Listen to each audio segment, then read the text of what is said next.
500 বছর আগে Leonardo da ভিঞ্চির আঁকা পোর্ট্রেট মোনালিসা সম্ভবত বিশ্বের সবচেয়ে আলোচিত চিত্রকর্ম।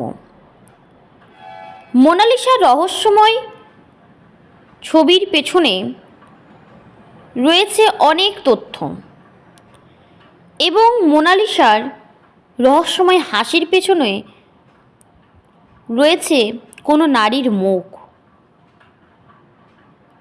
রহস্যে ভরা এই ছবির কথা আপনারা যদি না জেনে থাকেন তাহলে ভিডিওটি স্কিপ না করে শুনতে থাকুন, আপনারা অনেক তথ্য জানতে পারবেন। ফ্রান্সের লুভ মিউজিয়ামে এখনও প্রতিদিন হাজার হাজার মানুষ শুধু মোনালিসার রহস্যময় হাসি দেখতে আসেন। কয়েকশো বছর ধরে মানুষ কম বেশি বিশ্বাস করে আসছে দা ভিঞ্চির মোনালিসা ফ্লোরেন্সের তৎকালীন একজন সিল্ক ব্যবসায়ীর স্ত্রী লিসা গেরার্দিনির পোর্ট্রেট। তবে ফ্রান্সের একজন গবেষক গত 10 বছর ধরে গবেষণার পর বলেছেন পোর্ট্রেটের রহস্যময়ী এই নারী অন্য কেউ ছিলেন।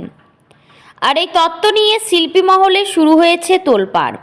কিন্তু ভিঞ্চি আসলে কার পোর্ট্রেট তৈরি করেছিলেন সেই প্রশ্ন মোনালিসার হাসির মতোই রহস্য হয়ে আছে। তবে মোটামুটি প্রতিষ্ঠিত যে ব্যাখ্যা তা হলো পোর্ট্রেটের এই নারী ফ্লোরেন্সের তৎকালীন একজন সিল্ক ব্যবসায়ীর স্ত্রী লিসা গেরার্দিনি।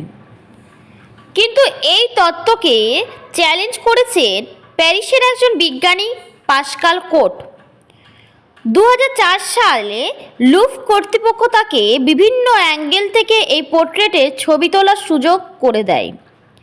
তারপর এত বছর ধরে বিশেষ আলো এবং লেন্সের প্রযুক্তি ব্যবহার করে গবেষণার পর এই বিজ্ঞানী বলেছেন পোর্ট্রেটের নারী লিসা গেরার্দিনি নন, অন্য কেউ। আমরা এখন যে কোনো পেন্টিংয়ের ভেতর সব কিছু পর্যবেক্ষণ করতে পারি।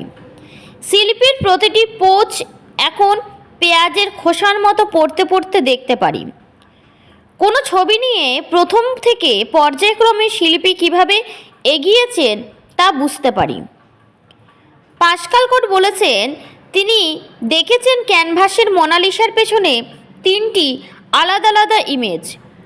তৃতীয় যে ইমেজটি তিনি খুঁজে পাচ্ছেন সেটি অন্য এক নারীর মুখ, তার ঠোঁটে কোনো হাসি নেই। এই বিজ্ঞানী একরকম নিশ্চিত ক্যানভাসে খালি চোখে না দেখতে পাওয়া সেই মুখেই লিসা গেরার্দিনি। 10 বছর আগে পর্যন্ত এটা কল্পনা করাই কঠিন ছিল। এই পোর্ট্রেটের ক্যানভাসে মোট 4টি ধাপ ছিল। সবাই আপনাকে বলবেন এই পোর্ট্রেটটি একবারেই করা। এখন প্রশ্ন দেখা দিয়েছে লিসা গেরার্দিনির পোর্ট্রেট কি পরে বদল করেছিলেন দা ভিঞ্চি? এখনকার চিত্রটি কি অন্য কোনো নারীর? পেন্টিংয়ের ইতিহাসবিদ অ্যান্ড্রু গ্রায়ান ডিকন্স বলেছেন পাস্কাল কোটের এই তত্ত্ব গত 100 বছরের শিল্পজগতের সবচেয়ে সাড়া জাগানোর খবর। আমি মনে করি নতুন এই আবিষ্কার শিল্পজগতের ইতিহাসের পুকুরের বিশাল এক পাথর ছুঁড়ে মারার মতো ঘটনা। মোনালিসা সম্পর্কে আমরা এতদিন ধরে যা বিশ্বাস করতাম তাতে বড় ধরনের ঘা পড়েছে। আমি অন্তত এখন আর বলবো না যে ছবির ওই নারী মোনালিসা, বরঞ্চ অন্য কেউ। তবে লিওনার্দো নিয়ে যারা গবেষণা করেছেন তাদের অনেকেই নতুন এই তত্ত্বকে এমন গুরুত্ব দিতে রাজি নন। অক্সফোর্ড বিশ্ববিদ্যালয়ের আর্ট হিস্ট্রির অধ্যাপক মার্টিন ক্যাম্প মানতে রাজি নন দা ভিঞ্চি লিসা গেরার্দিনির মুখের ওপর দিয়ে পরে অন্য কোনো নারীকে এঁকেছেন। পাস্কাল যেসব গবেষণার তথ্য হাজির করেছেন তা অত্যন্ত গুরুত্বপূর্ণ। আগামী বছরগুলোতে এ নিয়ে বহু কথাবার্তা হবে। কিন্তু আমি মনে করি লিওনার্দো ফ্লোরেন্সের তৎকালীন প্রচলিত কায়দার মোনালিসার পোর্ট্রেট আঁকা শুরু করেন, যেটিতে হয়তো পরে তিনি ভিন্ন মাত্রা দিয়েছিলেন। পাস্কাল তার গবেষণায় দেখেছেন ছবিটি আঁকার বিভিন্ন পর্যায়ে লিওনার্দো কী ভেবেছেন, কিভাবে এগিয়েছেন, কিন্তু মোনালিসার মূল পোর্ট্রেট ঢাকা পড়ে গেছে। সেটা বিশ্বাসযোগ্য নয়। মোনালিসা নিয়ে বিজ্ঞানী পাস্কাল কোর্টে সাড়া জাগানো এই তত্ত্ব নিয়ে লুভ্র মিউজিয়ামে কর্তৃপক্ষ কোনো মন্তব্য করতে রাজি হননি।